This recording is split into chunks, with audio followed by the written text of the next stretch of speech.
এই শুনুন, আঙ্কেল তো শুনেছি বিয়ের আগে লক্ষ্মীদিকে একবার দেখেছিল, আর লক্ষ্মীদিও তাই। তো তারপরে তোরা 30 বছর একসাথে আছে নাকি, হ্যাপিলি সংসার করছে, সুখে আছে, শান্তিতে আছে, আবার 3-3টে ছেলে পেলেও হয়েছে তো। তাহলে প্রেমটা হলেই হলো, সেটা বিয়ের আগে না পরে, দ্যাটস নট ইম্পর্টেন্ট, বুঝেছেন? আমাদের না হয় লক্ষ্মীদি আর আঙ্কেলের মতো বিয়ের পরই ভালোবাসা হবে, তারপর ছানাপোনাও হবে।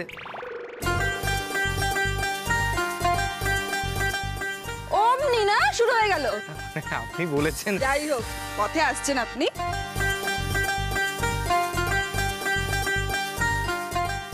সেনোরিটা, তোমার এই হাসিটার জন্যে আমি আমার সব কিছু বাজি রাখতে রাজি। তোমার আর মায়ের সব স্বপ্নে আমিও যেন তোমাদের পাশে থাকতে পারি সেনোরিটা।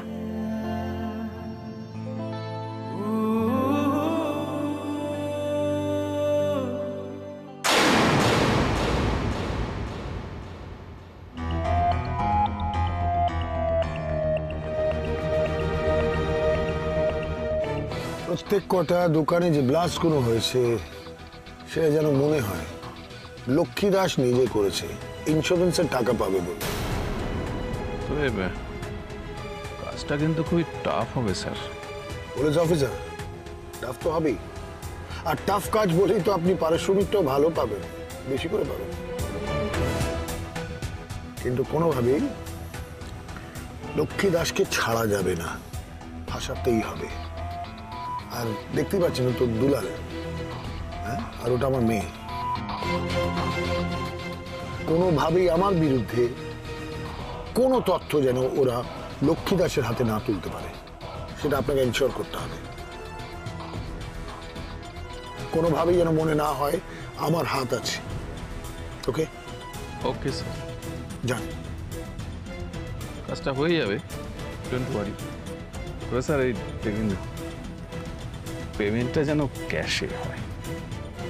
ক্যাশই হবে, এই নিয়ে কেন চিন্তা করছেন? ওকে।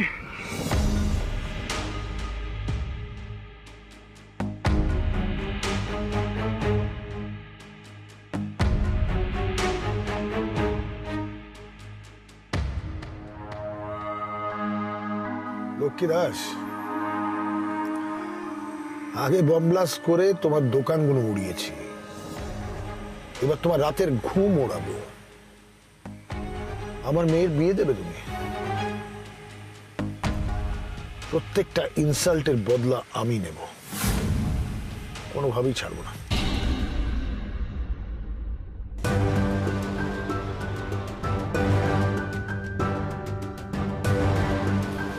দিদি, দিদি গো শোনো না, বলছি তুমি যা করছো ভেবে চিন্তে করছো তো, মানে পরে পশ্চাতে হবে না তো? আমি যা করছি ভেবেই করছি। মেজ ঠাকুরপুর অবস্থা দেখেছিস? ও যদি এইভাবে অসুস্থ হয়ে বাড়িতে বসে থাকে তাহলে 2 দিন পরে পাগল হয়ে যাবে। না আমি বলছি একটু সময় আছে তো, দাদা যখন আমার উপর ছাড়, এই লোকটা ফোনই বা ধরছে না কেন?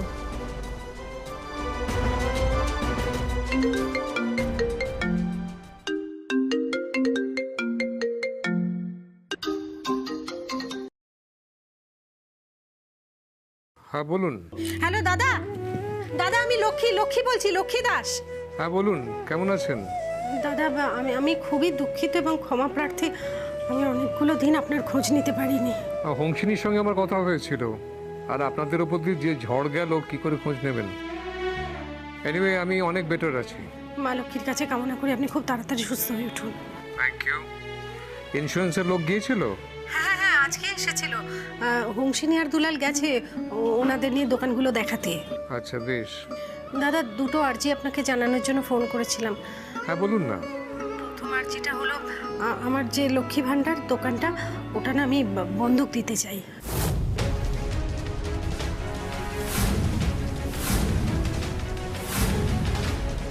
একজন বিশ্বস্ত কাউকে খুঁজে দিন না, যার কাছে দোকানটা বাঁধা দিলে নিশ্চিন্ত থাকতে পারবো।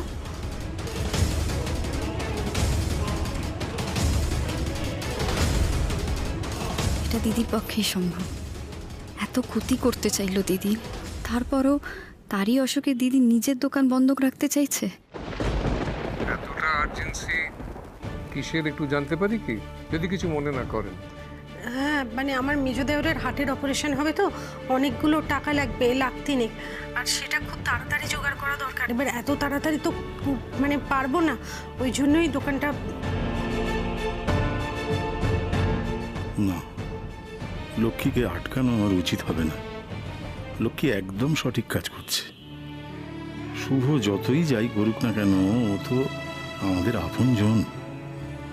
এই কাছের মানুষকে বাঁচাতে নিজের প্রাণের চেয়েও প্রিয় দোকানটাকে এক কথায় বন্ধক দিয়ে দেওয়ার কথা ভাবতে পারে বলেই তো লক্ষ্মী সুপারস্টার। আশীর্বাদ করি লক্ষ্মী, তোমার অনেক উন্নতি হোক, অনেক। আমার তো অন্য কোনো সম্বল নেই দাদা, ওই দোকানটুকুই। আপনি দেখুন না যদি কাউকে পান। আমার সন্ধানে একজন এরকম বিশ্বস্ত লোক রয়েছে যাকে আপনি চোখ বুজে ভরসা করতে পারেন। তাই? কে বলুন? অলোক সান্যাল। এটা আপনি কি বলছেন দাদা? ঠিকই বলছি, দোকানটা আমার কাছেই বন্ধক রাখুন। না না ছি ছি, সেটা কি করে হয়? লক্ষ্মী দেবী, ব্যবসাটা আমি বুঝি, কিন্তু আমার উপর ভরসা করতে পারেন। আপনি দোকানটা আমার কাছে বন্ধক রাখবেন, আমি টাকা দেবো আপনাকে। এতে এত কিন্তু কিন্তু করার তো কিছু নেই। এমনি এমনি টাকা দিতে চাইলে আপনি যে নেবেন না লক্ষ্মী দেবী, আপনার আত্মসম্মান বোধটা যে খুব বেশি। না না দাদা, এই টাকাটা আমি কিভাবে নিতে পারি? এই যে বিস্ফোরণে এতগুলো দোকান নষ্ট হয়ে গেল, আপনার তো কত টাকার ক্ষতি হয়ে গেল, তারপরে আবার না না না। দেখুন, ব্যবসায় লাভ ক্ষতি থাকবেই, সেটা নিয়ে বসে থাকতে তো চলবে না। আপনার দেওরকে নিয়ে আপনি হসপিটালে যান, ভর্তি করে দিন। কালকে সকালে অ্যাডভান্সের টাকাটা আমি হসপিটালে পাঠিয়ে দেব। আর কোনো কিন্তু কিন্তু করবেন না। এই সময় মাথাটা ঠান্ডা রাখা খুব দরকার, না হলে কাজ করতে পারবেন না। দোকানের কাজে মন দেওয়াটা কিন্তু খুব জরুরি। আর আপনার দেওরের অপারেশনটা ফেলে রাখারও তো কোনো দরকার নেই, আজই নিয়ে যান। দাদা আমি ফোনটা স্পিকারে দিচ্ছি, আপনি আমার বাড়ির লোকেদের একটু বলে দিন না কথাটা। আচ্ছা ঠিক আছে, দিন।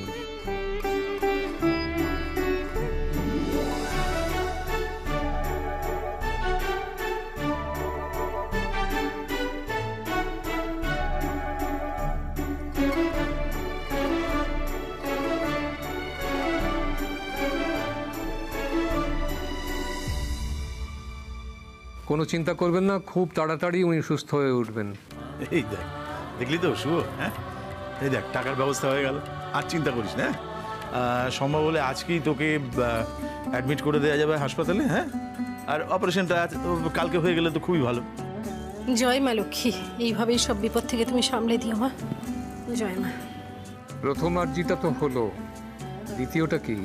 দাদা আমার ঠাকুরপুর অপারেশনটা হয়ে গেলে উনি একটু সুস্থ হয়ে যাওয়ার পরে আমরা দুলাল আর হংসিনীর বিয়েটা দিয়ে দিতে চাই। হংসিনী আর দুলালের বিয়ে? হ্যাঁ। আমার হংসিনীর বিয়ে, এটা তো আমি ভাবতেই পারছি না। আচ্ছা একটা কথা কিন্তু আমি বলে রাখি, হংসিনীর বিয়ের সমস্ত দায়িত্ব কিন্তু আমার।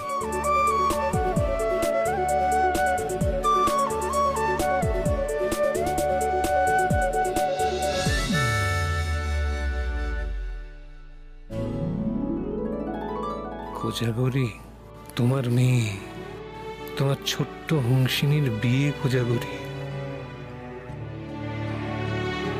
তুমি কিচ্ছু ভেবো না, আমি ওর বিয়েতে সব করব, সব।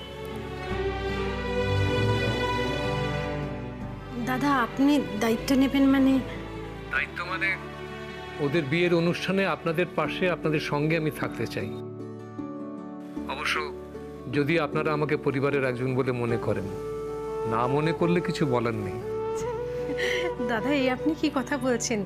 আপনি তো আমাদের পরিবারেরই একজন, অবশ্যই আপনি আমাদের সঙ্গে থাকবেন। আজ তাহলে রাখি।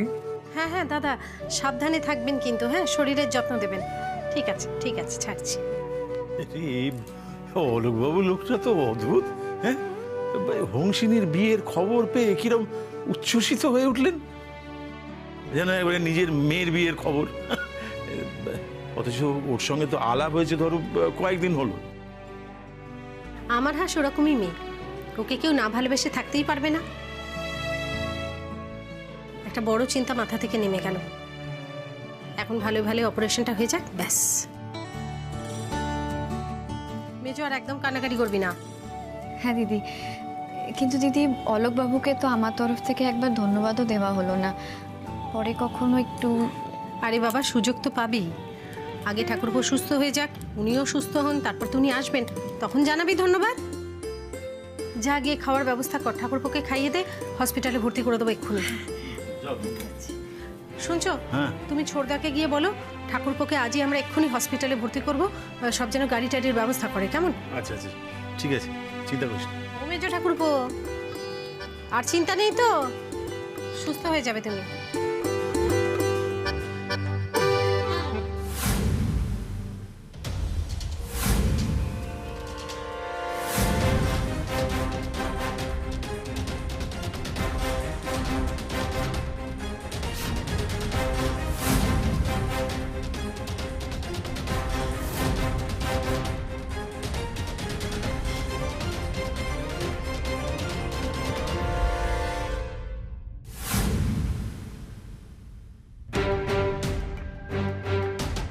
আপনারা এখানে কি করছেন? আমরা ইন্স্যুরেন্স কোম্পানির অফিসারদের নিয়ে এসেছি। Any problem sir? Not at all. ওনাদের হঠাৎ এখানে দেখে জানতে চাইছিলাম। ও, তাহলে আপনি এই কেসটার চার্জ নিলেন? হ্যাঁ, আমি এটা তদন্ত করছি। আপনাদের কাজ হয়ে গেছে? অলমোস্ট, আর একটু বাকি আছে। প্লিজ এক্সকিউজ আস। আসুন। চলুন, আমাদের ব্যাক সাইডটা দেখান। ম্যাডাম, আপনারা এদিক ওদিক ঘুরে বেড়াচ্ছেন ঠিক আছে, কিন্তু শহর ছেড়ে কোথাও বেরোতে পারবেন না, মাইন্ড ইট। জানি আপনাদের ইনভেস্টিগেশনের কি হলো সেটা আমাদের জানান, সেটা তো কিছুই জানতে পারছি না। আপনাদের ইনভেস্টিগেশনে কতটা প্রোগ্রেস হলো, আপনারা আমাদেরকে ছাড়াও আর কাকে কাকে শহরবন্দি করেছেন আর কাকে কাকে সাসপেক্ট লিস্টে রাখছেন সেটাও তো আমাদের জানতে হবে। ম্যাডাম, তদন্ত চলছে আর সাসপেক্টের লিস্টটা অনেক বড়। আপনারাও কিন্তু লিস্টে রয়েছেন।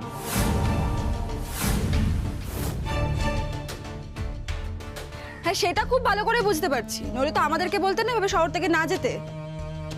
কিন্তু আমি একটা জিনিস বুঝতে পারছি না, আমরা এই সাসপেক্ট লিস্টে কি করে এলাম, সেটাই আমার বক্তব্য। আপনারাই তো প্রাইম সাসপেক্ট ম্যাডাম। মানে আপনি এটা বলতে চাইছেন যে আমরা নিজেরাই নিজেদের দোকানটাকে ভেবে ব্লাস্ট করিয়ে দিয়েছি? নিজেদের এত স্বপ্ন এত আশা দিয়ে তৈরি করা দোকান নিজেরা পুড়িয়ে দেব? কি বলছেন আপনি এসব? কেন করবো আমরা এরকম? কেন বলছেন এসব? কেন, কি জন্য, কি ব্যাপার, এটা তো এখন আমাদেরই খুঁজে বের করতে হবে ম্যাডাম। আপনাকে তো আগেই বললাম যে সাসপেক্টের তালিকাটা অনেক বড়। নিজের ক্ষতি করে অনেকেই তো আখেরে নিজের লাভ করার চেষ্টা করে, তাই না? আরে কেন বলছেন এরকম? কি বলছেন নাকি আপনি এসব কথা? হংসিনী আপনি একটু শান্ত হন, পুলিশকে পুলিশের কাজ করতে দিন। ম্যাডাম, এত উত্তেজিত হয়ে লাভ নেই, আমাদের কাজটা আমাদের করতে দিন। স্যার, আপনি আপনার কাজ করুন। আরে আপনি হংসিনী, আপনি আসুন এদিকে। কি বলছেন এটা? কি চুপ, কি করছেন কি আপনি?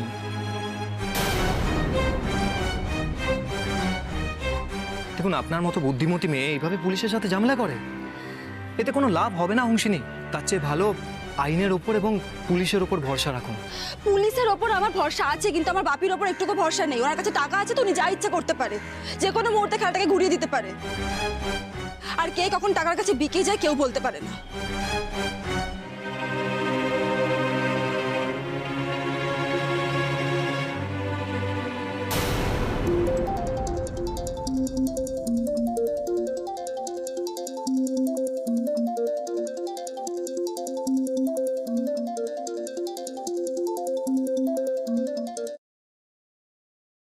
হ্যালো, এই যে আপনি কাজটা শুরু করেছেন না, তার আগে কিন্তু টাকাটা বৌদির হাতে পৌঁছে গেছে। বৌদিকে একবার ফোন করে জেনে নিন না। যাকে বলছি যে কাজে আর দেরি করবেন না। না স্যার, দেরির কোনো প্রশ্নই নেই। হ্যাঁ স্যার, আপনার কাজ হয়ে যাবে। ওকে ওকে স্যার।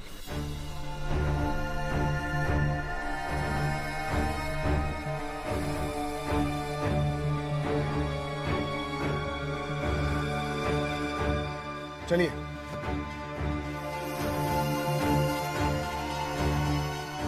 দেখুন হংসিনী, আপনি এতটা উত্তেজিত হয়ে পড়লে আমাদের কাজটা কিন্তু হবে না। পুলিশ আমাদের উপর সন্দেহ করবে, তারপর দেখবেন আমাদের উপর সন্দেহ করতে গিয়ে ওনারা আসল দোষীদেরই ধরতে পারলেন না। আপনি বুঝতে পারছেন না? আমি বাপিকে চিনি তো, যে কোনো মুহূর্তে খেলা ঘুরিয়ে দিতে পারে বাপি। এখন এখন সবে বেল পেয়ে বেরিয়েছে বাইরে, এখন শুধু তককে তককে থাকবে কি করে আমাকে আর লক্ষ্মীদিকে ফাঁসানো যায়, কি করে আমাদেরকে কেস খাওয়ানো যায়। ওই লোকটাকে আমি আর বিশ্বাস করতে পারছি না। আচ্ছা ঠিক আছে, আপনি আপনার ভাবিকে বিশ্বাস করেন না, কিন্তু আমার মাকে তো বিশ্বাস করেন। মানে আপনার লক্ষ্মীদির ওপর তো আপনার ভরসা আছে। হ্যাঁ করি। তাহলে আপনার মনে হয় যে আমার মা বারবার হেরে যাওয়ার মানুষ? মা একবার হেরেছে অংশিনী, বারবার হারবে না। এবার দেখবেন মা দুষ্টের দমন আর শিষ্টের পালন করবে। দাঁড়ান, ফোন আসছে। এই বলতে বলতে মায়ের ফোন। ধরুন ধরুন। হ্যাঁ মা বলো। এই দুলাল, তোরা কোথায় রে? এই তো দোকানে। ও শোন না বাবা, একটা ভালো খবর আছে। কি? মেজকার অপারেশনের টাকা জোগাড় হয়ে গেছে। মেজকাকে হসপিটালে ভর্তি করা হবে। তোরা তাড়াতাড়ি কাজ সেরে হসপিটালে চলে আয়, কেমন? হ্যাঁ হ্যাঁ ঠিক আছে মা, কিন্তু এতগুলো টাকা পেলে কোথায়? সে পরে বলবো বাবা, তোরা আয় আগে। সাবধানে আসিস, কেমন?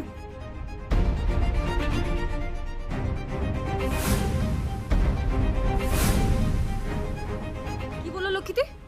মেজকার অপারেশনের টাকা জোগাড় হয়ে গেছে, আজকেই অ্যাডমিট করতে নিয়ে যাচ্ছে।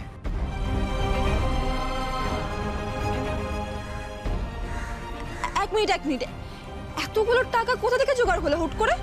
সে মা কোনোভাবে করেছে, আপনি এসব নিয়ে ভাববেন না, আপনি চলুন। না না না, এক মিনিট দাঁড়ান।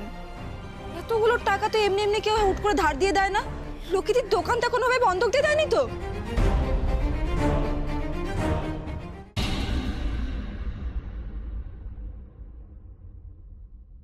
কি সাত সকালে সাজুগুজু করে ভেনিটি ব্যাগ ঝুলিয়ে কাউকে কিছু না বলে কোথায় যাওয়া হয়েছিল? এই পালাবে না, দাঁড়াও। কোথায় গিয়েছিলে বলো আগে? কোথায় গিয়েছিলে কাউকে কিছু না বলে? বিমা বিমা কি? আমার জীবন বিমার ফোন এসেছিল ব্যাংক থেকে। জীবন বিমার ফোন? মানে না, চিঠি এসেছিল। হ্যাঁ ব্যাংক থেকে। কখন এলো চিঠি? বলছি তো, এরকম করছো কেন? টেনশন হয় না আমার? না মানে কখন এসেছিল চিঠি? ভোরবেলা এসেছিল। ভোরবেলা কারো চিঠি আসে না। না না, তুমি তখন ঘুমাচ্ছিলে মা, তখন আমার আগে চিঠি এসেছে, এটা হতে পারে না সোনা। ছাড়ো তো, বাদ দাও তো, আমার কথা বাদ দাও। ওই চিঠি পিটি গুলি মারো না। শোনো না মা, বলছি যে তুমি মেজকার এই অপারেশন হবে, তুমি এতগুলো টাকা কোথা থেকে পেলে গো? আড়ি পেতে সব শুনছিলে না? স্বভাব তোমার ঠিক হলো না, দেখেছো মা? এই শোনো না, দাও না, তুমি কোথায় কোথাও আমাকে এরকম কেন দোষ দাও কেন বলো তো? খেয়ে দে কাজ নেই। আমি তো আসার পথে শুনলাম, সেই কারণে আমার টেনশন হচ্ছিল যে এতগুলো টাকা মা এই মুহূর্তে কোথা থেকে পাবে, কিছুই তো বুঝতে। তুমি আমাকে এতটা অভদ্র মনে করো মা? বলো না। খুব জানতে ইচ্ছে করছে না? হ্যাঁ। ওই বাগানে টাকার গাছ পুঁতেছিলাম, মনে আছে? এত টাকা হয়েছে, সব পেরে নিয়েছি। কই সেই গাছটা তুমি আমাকে দেখো নি? তাহলে আমি এত দেখেছো তুমি কিরকম করো, এই জন্য কিন্তু ভালো লাগে না বলে দিচ্ছি। বলো না কোথা থেকে? দোকান বন্ধক দিয়ে দিয়েছি। মানে মানে তুমি যেটা শুনলে সেটাই, দোকান বন্ধক দিয়েছি। আরে দাঁড়াও। কি বলছোটা কি? মেজকে তোমার এতগুলো ক্ষতি করে গেল, তুমি তারপরেও। শোনো সোনা, মেজকা আমাদের বাড়ির লোক, হ্যাঁ? তার বিপদে আপদে আমাদেরই পাশে থাকতে হবে। আর ক্ষতি বেইমানি এসব যদি বলো, তুমিও কিছু কম যাও না। সংসারে থাকতে গেলে খুঁটিনাটি লাগে, তা বলে বিপদে মানুষের পাশে দাঁড়াবো না? আজকে যদি ওর পাশে আমরা না দাঁড়াই, তাহলে ওর সঙ্গে আমাদের পার্থক্য কি হলো? তাই বলে আমার নিজের দোকানটা তুমি বন্ধক রেখে দিলে। এখন যদি ঠিকঠাক টাইমে টাকা পয়সা শোধ না করতে পারো, যদি বন্ধক ছাড়াতে না পারো, তখন কি হবে বলো তো? তোমার খুব টেনশন হচ্ছে না? প্রচন্ড টেনশন তুমি হচ্ছে। এখানে বসো। আমার লেবু জল লাগবে, আমার ভালো লাগছে না এগুলো, কিন্তু এই জন্য না। চলো, হ্যাঁ একটু পরে তোমার ব্যাংকে যাই। আমার ব্যাংকে? হ্যাঁ, যে ব্যাংকে তোমার বই আছে সেই ব্যাংকে যাই, চলো। কেন? গিয়ে দেখবো তোমার কত টাকা আছে ব্যাংক অ্যাকাউন্টে। এই সেরেছে রে, মা কি জেনে গেল সোমশঙ্কর বাবুর টাকা দিয়েছেন আমাকে? উফ, এই মেয়েটা কি সত্যি চোখ দেখে মন পড়তে পারে নাকি? মরেছ সোনালি, তুমি শর্ট আজকে মরেছ। চুপসে গেলে? না আমি তো আমি তোমার ব্যাংকে গিয়ে দেখবো কত টাকা আছে ব্যাংকে তোমার। যে তুমি এরকম করছো দোকান বন্ধক দেওয়ার ব্যাপারে, সেই পরিমাণ টাকা যদি থাকে যা দিয়ে মেজকার অপারেশন হয়ে যাবে, তাহলে আমরা দোকান বন্ধক দেবো না, তোমার টাকা দিয়ে অপারেশন করিয়ে নেবো, তাই না দেবা? বল। মা, তুমি মাঝে মাঝে সিরিয়াসলি এমন মজা করো না, মানুষ বুঝতেও পারে না। আর একটু হলে হার্ট অ্যাটাক হয়েছে তো আমার। না শোনা, এত চাপ খেয়ে গেলে এই কাজ করতে পারবে না তুমি। সাবধান, কন্ট্রোল।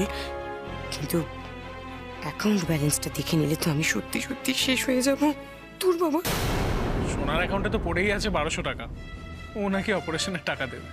কতবার তো সোনাকে বলি যে লেখাপড়া জানো, সব কিছু জানো, ঘরে বসে না থেকে কাজ করো। কারোর জন্য তো তোমায় কাজ করতে হবে না, নিজের জন্য করবে। কথা শোনে বল, এখনকার ছেলে মেয়েদের আমি বুঝি না বাবা, ক্ষমতা আছে, শিক্ষা আছে, তবুও ঘরে বসে থাকবে। যা পারো করো, আমার কি? আমি বলি ভালোর জন্যই বলি, সেটা কেউ না শুনলে আমি কি করব? রোজগার তো করছি মা, আর ভবিষ্যতেও করব, শুধু একটু স্মার্ট ওয়েতে, কম খাটনি, সামান্য রিস্ক, আর প্রচুর প্রচুর টাকা। আমার ক্ষমতা কত তা তোমরা জাস্ট কোনোদিনও টের পাবে না, কোনোদিনও না। এই শোনা, বলছি আজকে তো কাউকে না বলে ব্যাংকে চলে গেল, পাসবুকটা যে এন্ট্রি করা হলো না। আচ্ছা ঠিক আছে, শোনো, নেক্সট যেদিন আমি ব্যাংকে যাব মনে করে তোমার পাসবুকটা দেবে, এন্ট্রি করে নেবো, কেমন? হ্যাঁ, টাকাগুলো তাড়াতাড়ি অ্যাকাউন্ট থেকে সরিয়ে ফেলতে হবে। না না না না না, দেরি করলে চলবে না। সাথে ওই পাসবইটাও এমন কোথাও সরাতে হবে যাতে দেবার হাতে না পড়ে। দরকারে আর একটা অ্যাকাউন্ট খুলে নেবো, বরং অন্য কোনো ব্যাংকে। ইমিডিয়েটলি কাজটা করতে হবে। এই শোনা, কি ভাবনায় চলে গেলে? এ দেবা, বাবাদের ডাক, এবার তো দেরি হয়ে যাবে। এই মেজো কাকিকে ডাকো, দাদা ডেকে নিয়ে আসো। এই তো সবাই চলে বসো বসো। এসো এসো, মেজো কাকি, দেরি হয়ে যাচ্ছে আমাদের। এই তো বসো, মেজো বসো। বড় খোকা কোথায়? দেবু, ওই তো দেবু আছে। হ্যাঁ গো লক্ষ্মী, আমরা এবার বেরোচ্ছি, তুমি সবাইকে নিয়ে পরে এসো। মা, আমরা বেরোই। যা যা, সাবধানে যাস। ও মেজো, মেজো ঠাকুরপো সব কিছু জিনিসপত্র গুছিয়ে দিয়েছিস তো?